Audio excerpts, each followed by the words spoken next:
Hi friends, welcome to Andhra Style Recipes with Sarita.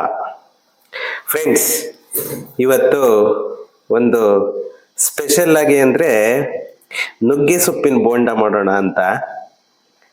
ಸ್ವಲ್ಪ ಯಾಕಂದರೆ ನಾನು ಸುಮಾರು ಸಾರಿ ಟ್ರೈ ಮಾಡಿದ್ದೆ, ತುಂಬಾ ಚೆನ್ನಾಗಿರುತ್ತೆ ಟೇಸ್ಟು.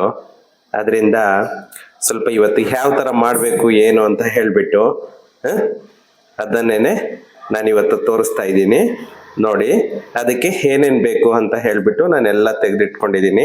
ನೋಡಿ, ಒಂದು ಚಿಕ್ಕ ಬೌಲಲ್ಲಿ ಒಂದು ಸ್ವಲ್ಪ ನುಗ್ಗೆ ಸೊಪ್ಪು ತೊಗೊಂಡಿದ್ದೀನಿ, ಒಂದು ದೊಡ್ಡದು ಈರುಳ್ಳಿ ಕಟ್ ಮಾಡ್ಕೊಂಡಿದ್ದೀನಿ, ಒಂದು ಸ್ವಲ್ಪ ಕಡಲೆ ಹಿಟ್ಟು ಒಂದು ಬೌಲಲ್ಲಿ, ಮತ್ತು ಒಂದು ಸ್ವಲ್ಪ ಕೊತ್ತಂಬರಿ, ಒಂದು ಸ್ವಲ್ಪ ಪುದೀನ, ಮತ್ತು ಸ್ವಲ್ಪ ಮೆಣಸಿನಕಾಯಿ ಚಿಕ್ಕದಾಗಿ ಕಟ್ ಮಾಡ್ಕೊಂಡಿದ್ದೀನಿ. ಯಾಕಂದರೆ ಅದು ತೆಗಿಲಿಕ್ಕೆ ಬರಲ್ಲ,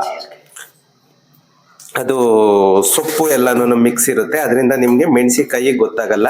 ಅದರಲ್ಲೂ ಮಕ್ಕಳು ತಿನ್ಬೇಕು ಅಂತಂದ್ರೆ ಸ್ವಲ್ಪ ಖಾರ ಜಾಸ್ತಿ ಆಗುತ್ತೆ ಅಂತ ಹೇಳ್ಬಿಟ್ಟು ನಾನು ಚಿಕ್ಕದಾಗಿ ಕಟ್ ಮಾಡ್ಕೊಂಡಿದ್ದೀನಿ.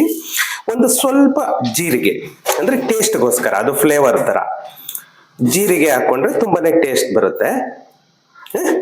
ಇವಾಗ ಎಲ್ಲಾನು ಮಿಕ್ಸ್ ಮಾಡಿ ಅದಕ್ಕೆ ಯಾವ ತರ ಅಂತಂದ್ರೆ ಹದವಾಗಿ ಕಲ್ಸ್ಕೋಬೇಕು. ಜಾಸ್ತಿ ಗಟ್ಟಿನೂ ಇರಬಾರ್ದು, ಜಾಸ್ತಿ ತೆಳುವಾಗಿನೂ ಇರಬಾರ್ದು. ಇವಾಗ ಅದನ್ನ ಕ್ಲೀನಾಗಿ ಕಲ್ಸ್ಕೊಳ್ಳೋಣ. ಇವಾಗ ಆ ಬೌಲಲ್ಲಿ ಇದ್ದಿದ್ದ ನುಗ್ಗೆ ಸೊಪ್ಪನ್ನ ನಾನು ತೊಳೆದ್ಬಿಟ್ಟು ಚಿಕ್ಕದಾಗಿ ಕಟ್ ಮಾಡಿ ಇಟ್ಕೊಂಡಿದ್ದೀನಿ.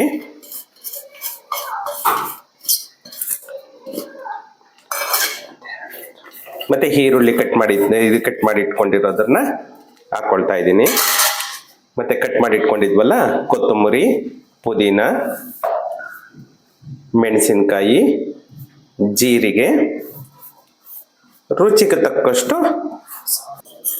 ತಕ್ಕಷ್ಟು ಉಪ್ಪು, ಮತ್ತೆ ಒಂದು ಸ್ವಲ್ಪ ಬೇಕಿಂಗ್ ಸೋಡಾ. ಯಾಕಂದ್ರೆ ಬೇಕಿಂಗ್ ಸೋಡಾ ಜಾಸ್ತಿ ಹಾಕಿದ್ರೆ ಅದು ಇದಾಗ್ಬಿಡುತ್ತೆ, ಚೆನ್ನಾಗಿರಲ್ಲ. ಒಂದು ಸ್ವಲ್ಪ ಹಾಕೊಳ್ಳಿ, ಯಾಕಂದ್ರೆ ಮೃದುವಾಗಿ ಬರಲಿ ಅಂತ ಹೇಳ್ಬಿಟ್ಟು ಬೇಕಿಂಗ್ ಸೋಡಾ ಹಾಕೊಳ್ಳೋದು. ಒಂದು ಸ್ವಲ್ಪ, ಒಂದು 1/2 ಟೀ ಸ್ಪೂನ್ ಅಷ್ಟು ಬೇಕಿಂಗ್ ಸೋಡಾ. ಇವಾಗ ಸ್ವಲ್ಪ ನೀರು ಹಾಕೊಂಡು ಅದನ್ನ ಮೃದುವಾಗಿ ಕಲ್ಸ್ಕೊಳ್ಳೋಣ. ನೋಡಿ ಫ್ರೆಂಡ್ಸ್, ನಾನು ಮೃದುವಾಗಿ ಹದವಾಗಿ ಕಲ್ಸಿಟ್ಕೊಂಡಿದ್ದೀನಿ. ಇವಾಗ ಒಂದು 5 ನಿಮಿಷ ನೆನೆಲಿಕ್ಕೆ ಬಿಡೋಣ. ಒಂದು 5 ನಿಮಿಷ ನೆಂದಾದ್ಮೇಲೆ ನಾವು ಬಾಣಲಿಯಲ್ಲಿ ಎಣ್ಣೆ ಹಾಕೊಂಡು ಆಮೇಲೆ ಕರಿಯೋಣ. ಫ್ರೆಂಡ್ಸ್, ಎಣ್ಣೆ ಇಟ್ಕೊಂಡಿದ್ದೇನೆ ನಾನು ಸ್ಟವ್ ಮೇಲೆ. ಚೆನ್ನಾಗಿ ಎಣ್ಣೆ ಒಂದು ಹದಕ್ಕೆ ಕಾದಿದೆ. ಇವಾಗ ನಾವು ಸಣ್ಣಗೆ ಉಂಡೆ ಮಾಡ್ಕೊಳ್ಳೋ ಥರ ಮಾಡಿಕೊಂಡು ಎಣ್ಣೆಯಲ್ಲಿ ಬಿಡೋಣ.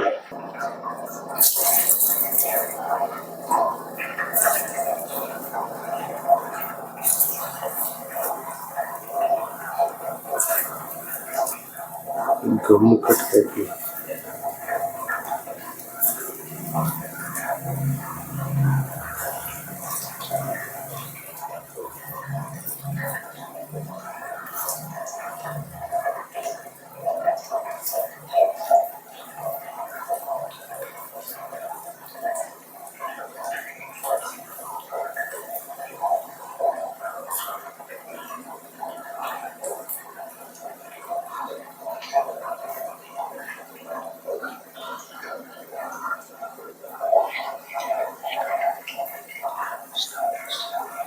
ನಾವು ನುಗ್ಗೆ ಸೊಪ್ಪು ಹಾಕಿರೋದ್ರಿಂದ ಸ್ವಲ್ಪ ಚೆನ್ನಾಗಿ ಸೊಪ್ಪು ಬೇಯಬೇಕು.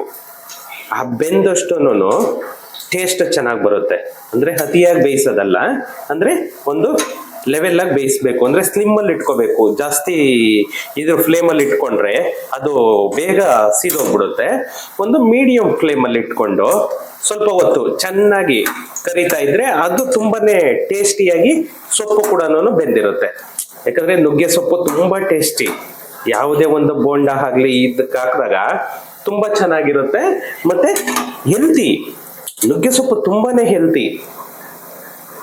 ಇವನ್ ಮೋಷನ್ ಆಗ್ಬೋದು ಅಥವಾ ಬ್ಲಡ್ ಸರ್ಕ್ಯುಲೇಷನ್ ಆಗ್ಬೋದು. ಈ ಶುಗರ್ ಇರೋರು ಕೂಡ ಇದನ್ನ ತಿನ್ಬೋದು. ನೋಡಿ, ಇವಾಗ ಕಲರ್ ಒಂದು ಯೆಲ್ಲೋ ಕಲರ್ ತರ ಬಂದಿದೆ. ಇವಾಗ ಚೆನ್ನಾಗಿ ಬೆಂದಿದೆ. ನಾನು ಆಕ್ಚುಲಿ ಮೀಡಿಯಂ ಫ್ಲೇಮಲ್ಲೇ ಇಟ್ಕೊಂಡು ನಾನು ಚೆನ್ನಾಗಿ ಬೇಯಿಸಿದ್ದೀನಿ. ನೋಡಿ ಇವಾಗ ಕಲರ್ ತಿರುಗಿದೆ. ಅಂದ್ರೆ ಮಾಮೂಲಿ ಹಿಟ್ಟಿನ ಬೋಂಡ ಮಾಡ್ದಂಗೆ ನಾವು ಕಲರ್ ಬಂದಿಲ್ಲ ಅಂತಂದೇಳಿ ಹಿಟ್ ಮಾಡಬಾರ್ದು. ಯಾಕಂದ್ರೆ ನಾವು ನುಗ್ಗೆ ಸೊಪ್ಪು ಹಾಕಿರೋದ್ರಿಂದ, ಜಾಸ್ತಿ ಸೊಪ್ಪು ಹಾಕಿರೋದ್ರಿಂದ ಅಷ್ಟು ಕಲರ್ ಬ್ರೌನ್ ಕಲರ್ ಬಂದಿರಲ್ಲ. ಒಂದು ಮೀಡಿಯಂ ಕಲರ್ ಬರ್ತಿದ್ದಾಗೇನೆ ತೆಗಿಬೇಕು. ಫ್ರೆಂಡ್ಸ್ ನೋಡಿ, ಬೋಂಡ ರೆಡಿ ಆಗಿದೆ. Super taste. ನೀವು ಕೂಡ ಒಂದು ಸಾರಿ ಟ್ರೈ ಮಾಡಿ. ನಾನು ಏನೇನು ಹಾಕಿದೆ ಎಲ್ಲನೂ ಸ್ಟೆಪ್ ಬೈ ಸ್ಟೆಪ್ ತೋರಿಸಿದ್ದೀನಿ. ನೀವು ಕೂಡ ಟ್ರೈ ಮಾಡಿ.